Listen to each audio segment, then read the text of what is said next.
Hi friends, welcome to விதைகள் study centre. So இன்னைக்கு என்ன டிஎன்பிஎஸ்சி அப்டேட்னு சொல்லி பார்க்கலாம். ஒரு ஹாப்பியஸ்ட் நியூஸ் தான். குரூப் 4ல வந்து பார்த்தீங்கன்னா 47 காலி பணியிடங்கள் வந்து இன்க்ரீஸ் பண்ணியிருக்காங்க. ஸோ 9538 போஸ்டிங் வந்து இப்போதைக்கு இருக்குது. ஸோ எதுலலாம் அடிஷ்னலா ஆட் பண்ணியிருக்காங்கன்னு சொல்லி பார்த்தோம்னா, தமிழ்நாடு எலக்ட்ரிக்கல் லைசன்சிங் போர்டில் வந்து ஒரு 4 ஜேஏ போஸ்ட் இருக்கு. அதே மாதிரி சிமெண்ட் கழகத்தில் பார்த்தீங்கன்னா ஒரு ஜேஏ போஸ்ட் இருக்கு. அதே மாதிரி நேர்முக உதவியாளர் பணியில ஒரு 16 போஸ்ட்டும், தமிழ்நாடு மின் பகிர்மான கழகத்துல வந்து பாத்தீங்கன்னா 27 அசஸர், அதாவது மின் மதிப்பீட்டாளர்கள் ஆக மொத்தம் 47 காலி பணியிடங்கள் வந்து சேர்த்திருக்காங்க. அடுத்தது ஹால் டிக்கெட் ரிலீஸ் பத்தின ஒரு விஷயம் தான்.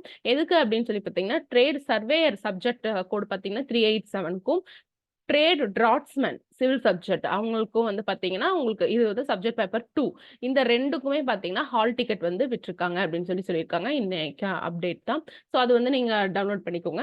அடுத்தது வந்து இந்த குரூப் 4 கவுன்சிலிங் இருக்கு இல்லைங்களா, அது எப்பப்பெல்லாம் நடைபெறும் சொல்லி கொடுத்துருக்காங்க. ஸோ ஜேஏக்கும் விஏஓக்கும் பாத்தீங்கன்னா 22 ஜான்ல இருந்து 17th ஃபெப் வரையிலும் நடக்கும் அப்படின்னு சொல்லியிருக்காங்க.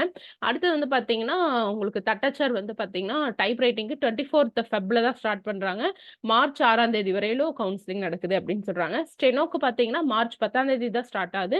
அது 2 நாள் 12 மோட வந்து நமக்கு ஸ்டெனோக்கு முடிஞ்சிடும் அப்படின்னு சொல்லியிருக்காங்க. அதுவும் இன்னைக்கு வந்த அப்டேட்டா தான் நம்ம பாக்குறோம். அடுத்தது கவுன்சிலிங்க்கு கூப்பிட்டுருக்க எல்லாத்துக்குமே வந்து போஸ்டிங் வருமா, தெரிவு செய்யப்படுவாங்களா அப்படிங்கிற ஒரு கொஸ்டினுக்கு ஆன்சர் பண்ணிருக்காங்க. என்னன்னா ஜேஏ, விஏஓ இந்த மாதிரி ஸ்டெனோ அண்ட் டைப்ரைட்டர்ஸ் இவங்களுக்குலாம் மொத்தம் 7829 காலி பணியிடங்களை நிரப்பறக்கு இவ்ளோ பேர் 15338 பேரை வந்து கலந்தாய்வுக்கு அழைச்சிருக்காங்க. சோ கலந்தாய்வுக்கு அழைக்கப்பட்ட எல்லாருமே தெரிவு செய்யப்படுவாங்க அப்படின்னு சொல்லி நம்ம அஷூரன்ஸ் கொடுக்க முடியாது அப்படிங்கிற ஒரு விஷயத்தையும் சொல்லியிருக்காங்க. சரிங்களா?